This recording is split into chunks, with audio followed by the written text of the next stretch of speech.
Hello everyone, हमारी 3 app है। Bhushan science plus पहली ऐप जिसमें हम मेडिकल, फार्मेसी और नर्सिंग के video lecture study material provide करते हैं। दूसरी हमारी ऐप है भूषण साइंस नीट, जिसमें हम NEET related video lectures, live classes और स्टडी मटेरियल प्रोवाइड करते हैं। और तीसरी हमारी ऐप है भूषण साइंस एग्जाम, जिसमें हम वेरियस एग्जाम्स की टेस्ट सीरीज प्रोवाइड करते हैं, including your pharmacy, nursing, medical, government, non government, each and every exam. Thank you. परिचय। सुनीता, क्या तुम इस जीव का नाम बता सकती हो? हाँ, इसका नाम अमीबा है। और क्या तुम इन जीवों का नाम भी बता सकती हो?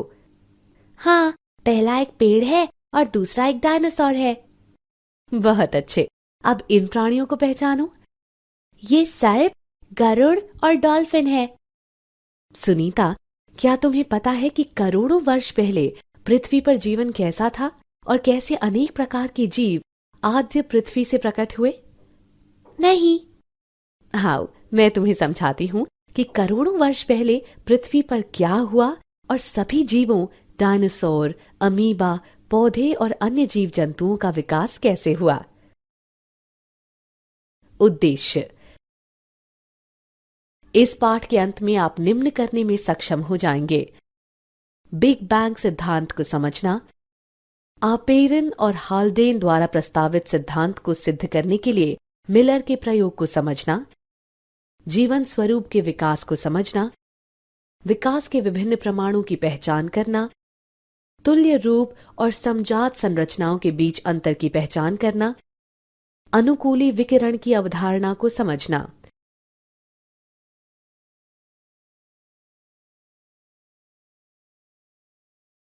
बिग बैंग सिद्धांत। बिग बैंग सिद्धांत ये बताता है कि ब्रह्मांड की शुरुआत में क्या हुआ। इस सिद्धांत के अनुसार एक महाविस्फोट से ब्रह्मांड का विस्तार हुआ। इस प्रकार तापमान में कमी आई। कुछ समय बाद हाइड्रोजन और हीलियम गैस से बनी, उसके बाद अन्य गैसों का निर्माण हुआ। ये गैसें गुरुत्वाकर्षण के कारण संघनीभूत हुईं और आकाशगंगाओं का गठन हुआ। मिल्की वे आकाशगंगा के सौर मंडल में पृथ्वी की रचना 4.5 बिलियन 450 करोड़ वर्ष पूर्व हुई थी।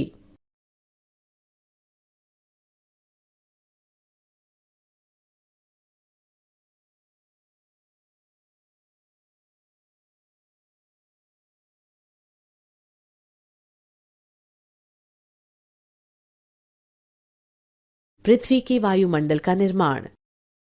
प्रारंभिक अवस्था में पृथ्वी पर वायुमंडल नहीं था। पृथ्वी की सतह गलित पदार्थों से निर्मुक्त हुई जल वाष्प, मीथेन, कार्बन डाइऑक्साइड तथा अमोनिया द्वारा ढकी थी। सूर्य से आने वाली पराबैंगनी किरणों ने पानी को हाइड्रोजन और ऑक्सीजन में विखंडित कर दिया। ऑक्सीजन ने अमोनिया और मीथेन के साथ मिलकर जल और कार्बन डाइऑक्साइड की रचना की। परिणाम स्वरूप ओजोन परत का गठन हुआ। जब तापमान कम हुआ तो जल वाष्प बरसात के रूप में बरसे और महासागरों की रचना हुई। पृथ्वी की उत्पत्ति के लगभग 500 मिलियन वर्ष बाद जीवन प्रकट हुआ।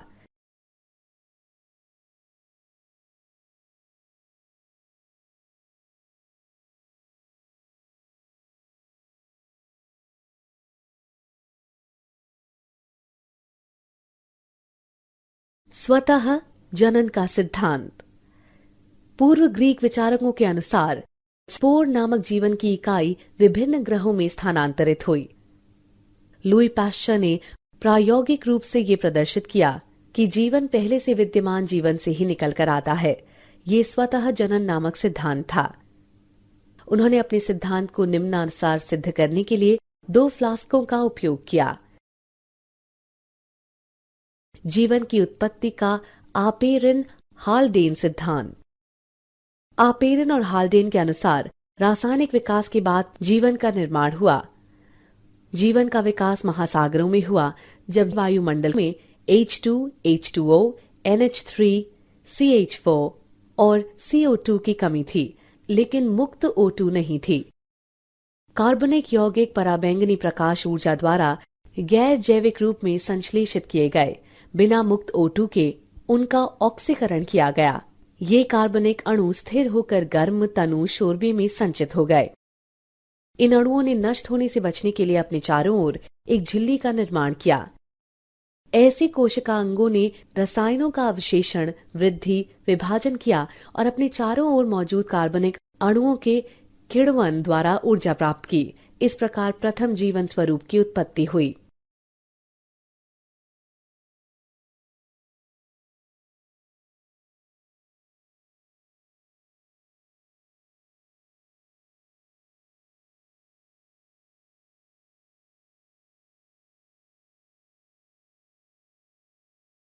मिलर का प्रयोग।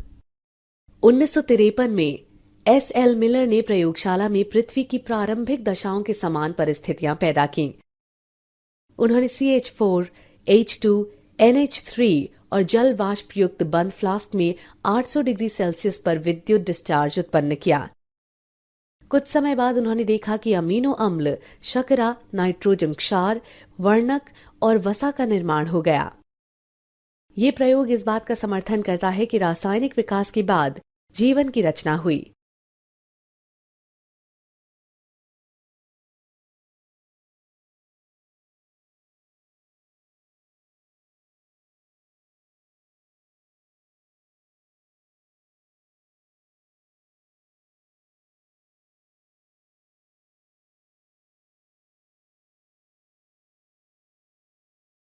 विशेष सृष्टि का सिद्धांत। पारंपरिक धार्मिक साहित्य के अनुसार विशेष सृष्टि के सिद्धांत के 3 संकेतार्थ हैं। वो सभी जीव जिन्हें हम आज देखते हैं ऐसे ही सर्जित हुए होंगे। उत्पत्ति के समय से ही ये जैव विविधता थी और भविष्य में भी ऐसी ही रहेगी। पृथ्वी लगभग 4000 वर्ष प्राचीन है।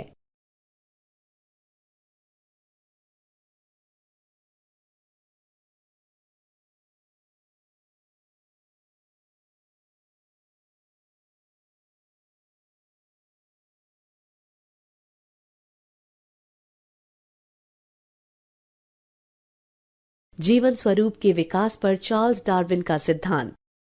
चार्ल्स डार्विन ने निष्कर्ष निकाला कि विद्यमान सजीव कामोवेश आपस में समानताएं तो रखते ही हैं, बल्कि उन जीव रूपों में भी समानता रखते हैं जो करोड़ों वर्ष पूर्व के समय विद्यमान थीं।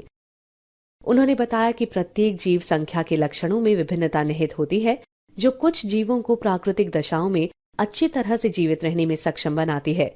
इसे उपयुक्तता के रूप में जाना जाता है।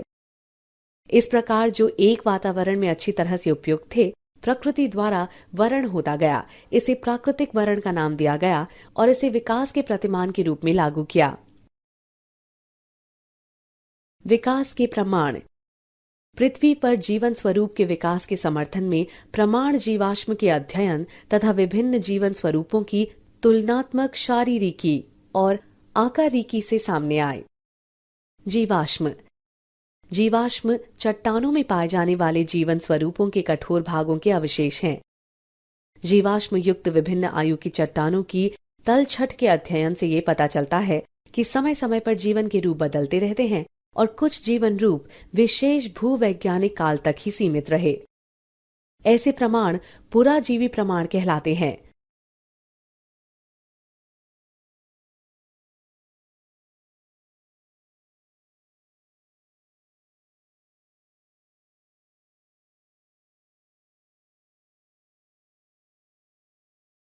समजात संरचनाएं। जब समान संरचनाएं विभिन्न जरूरतों के अनुकूलन के कारण भिन्न भिन्न दिशाओं के साथ विकसित होती हैं, तो ये अपसारी विकास कहलाता है। ऐसी संरचनाएं समजात संरचनाएं कहलाती हैं। उदाहरण बोगनविलिया एवं क्यूकरबिटा के क्रमशः कांटे एवं प्रतान।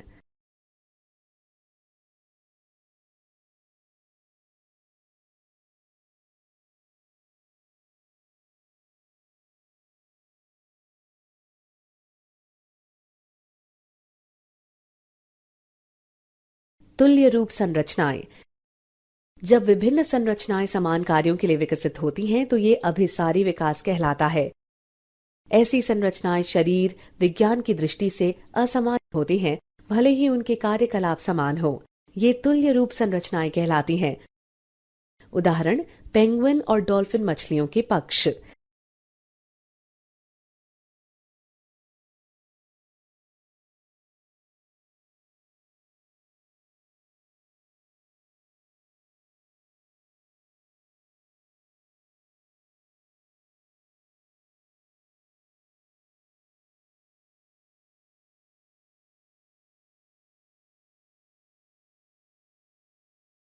अनुकूली विकिरण। एक विशेष भूभौगोलिक क्षेत्र में विभिन्न प्रजातियों के विकास का प्रक्रम एक बिंदु से शुरू होकर अन्य भूभौगोलिक क्षेत्रों तक प्रसारित होने को अनुकूली विकिरण कहते हैं। उदाहरण 1. गैलापागो द्वीप की डार्विन फिंच। 2. ऑस्ट्रेलियाई मार्सुपियल।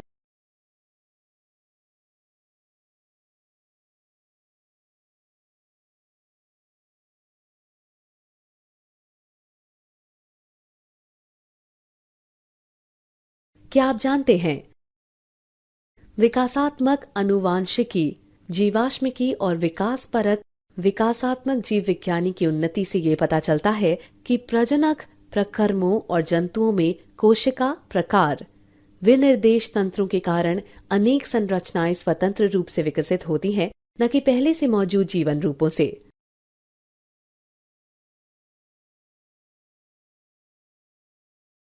सारांश। आइए हमने जो कुछ सीखा है उसे संक्षेप में दोहराएं। अधिकतर वैज्ञानिक रासायनिक विकास में विश्वास रखते हैं, अर्थात जैव अणुओं के गठन के बाद जीवन का प्रथम कोशिकीय रूप प्रकट हुआ।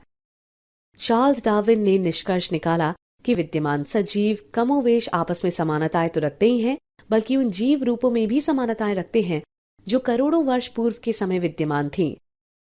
जीवाश्म चट्टानों में पाए जाने वाले जीवन स्वरूपों के कठोर भागों के अवशेष हैं। समान संरचनाएं जो भिन्न भिन्न कार्य करती हैं, समजात संरचनाएं कहलाती हैं। शारीरिक रूप से असमान संरचनाएं समान कार्य करती हैं, तुल्य रूप संरचनाएं कहलाती हैं।